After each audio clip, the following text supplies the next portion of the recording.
One Piece, it's the name of the treasure at the Grand Line. Gotta go get that One Piece.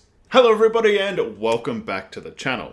I have finally given in to all of the hype and all of the talk that has been going on about One Piece. Now, I'm not sure why, but in the last, couple of months, for some reason, all over social media, all over, all of the booktube and all over all of the things that I follow, the One Piece manga has just been blowing up. People have been talking about it non-stop. Everyone's raving and ranting about it. And I thought it would be finally time for me to read this. Now, I do these reviews, usually I do a bit before I read the book, I do a bit halfway through the book, and I do a bit at the end of book. Which does provide a weird problem when trying to review One Piece because of how it's all split up. There are different, arcs, but I'll figure that out as I go along.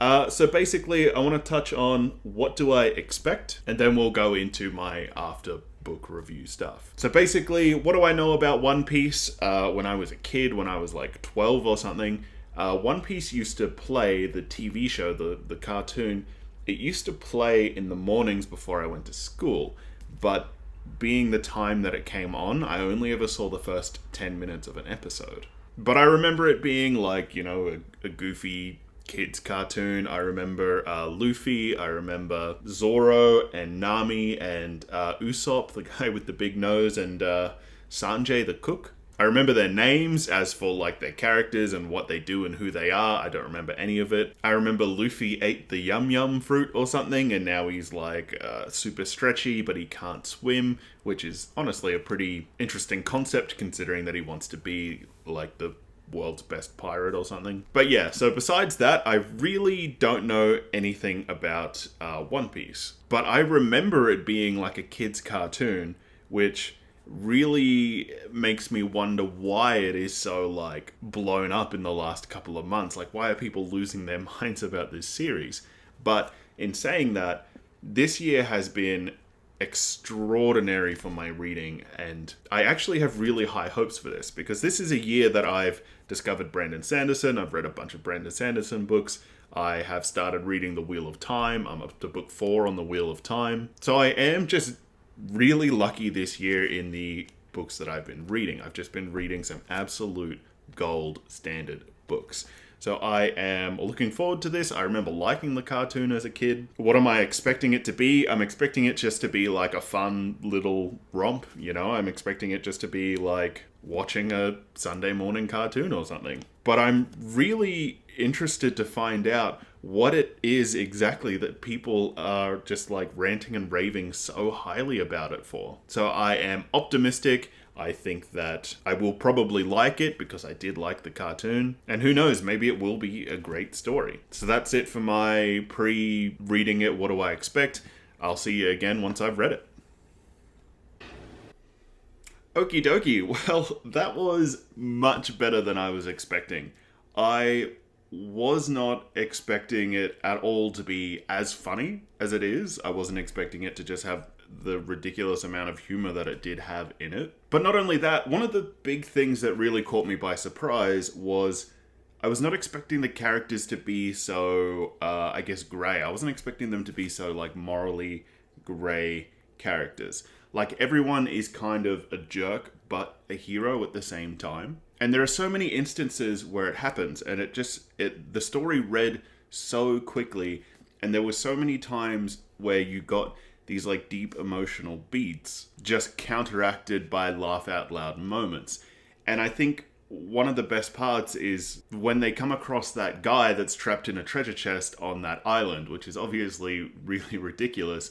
And then they go to his little treasure hoard that he's been guarding for 20 years. And Luffy zooms up on top of that thing and he gets to the treasure. And they say to him, throw down the treasure so Old Mate can have it. But Luffy's standing up there and he's like, no, why should it be his? It's mine. I'm keeping the treasure for myself. And in that moment, you're just like, wow, what a jerk. Luffy is just an absolute jerk.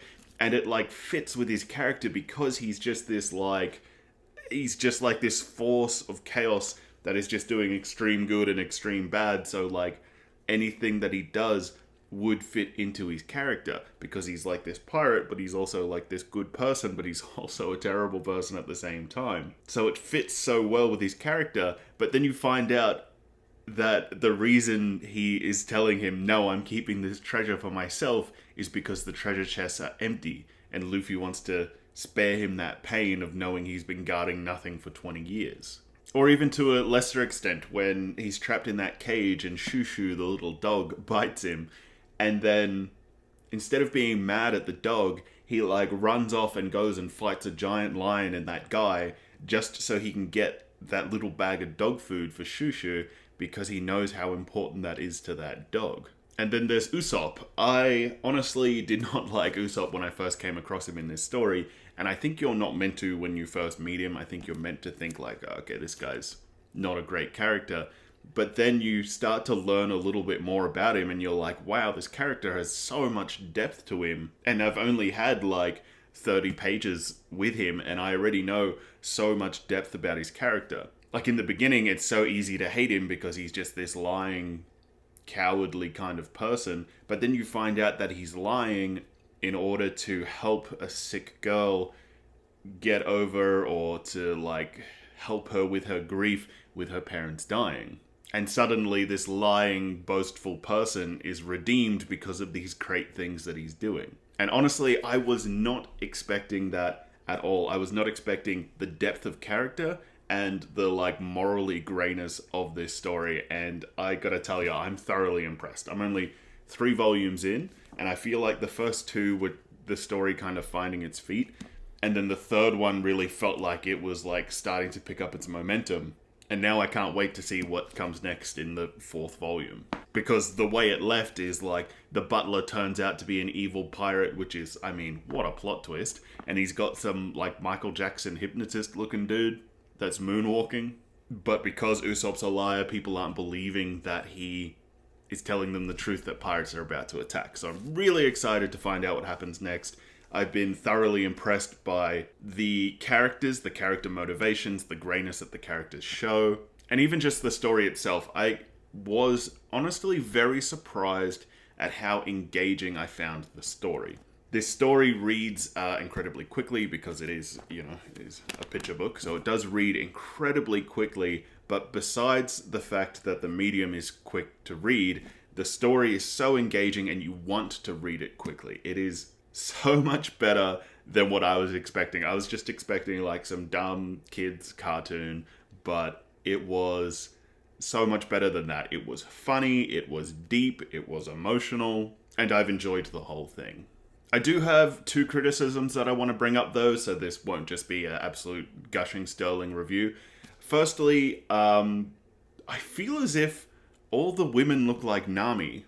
I don't know if you guys have noticed that, but for some reason every woman in this book, and I've got the volume 1, 2, 3, every woman looks like a carbon copy of Nami for some reason.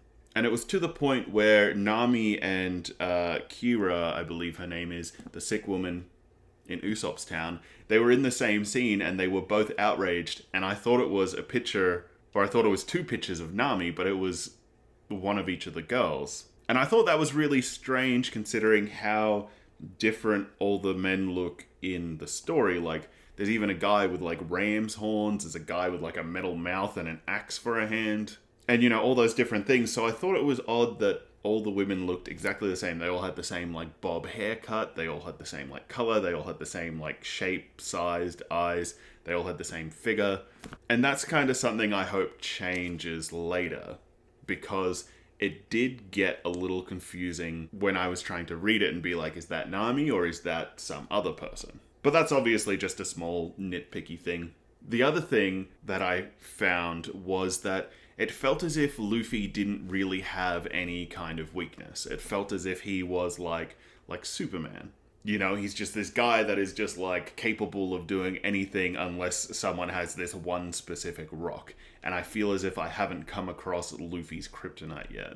So it'd be really interesting to find out how they add those stakes. Because right now it feels like there's no stakes to Luffy's story. So it'll be really interesting to find out how they add those stakes to the story. But yeah, to sum up this review, I have really enjoyed it. I am a fan. I already ordered the next 3 volumes. I ordered it about a week ago from the library, so they should be here any day now. So I'm pretty excited about that. And I'm really looking forward to finding out. A lot of people have said that you have to get up to like volume 15 before the story really takes off and before it really becomes, One Piece, before it really becomes that much more engaging. But I gotta tell you what, I've liked it from the beginning, so I'm really excited to find out what happens in like volume 15 or whatever, when people say it's meant to really grow into itself, when people say it is meant to be as engaging or so much more engaging than it has been. So I'm glad I've started this journey. Thanks for watching. Let me know what your thoughts are. Like the video, subscribe to the channel, and as always, thank you very much.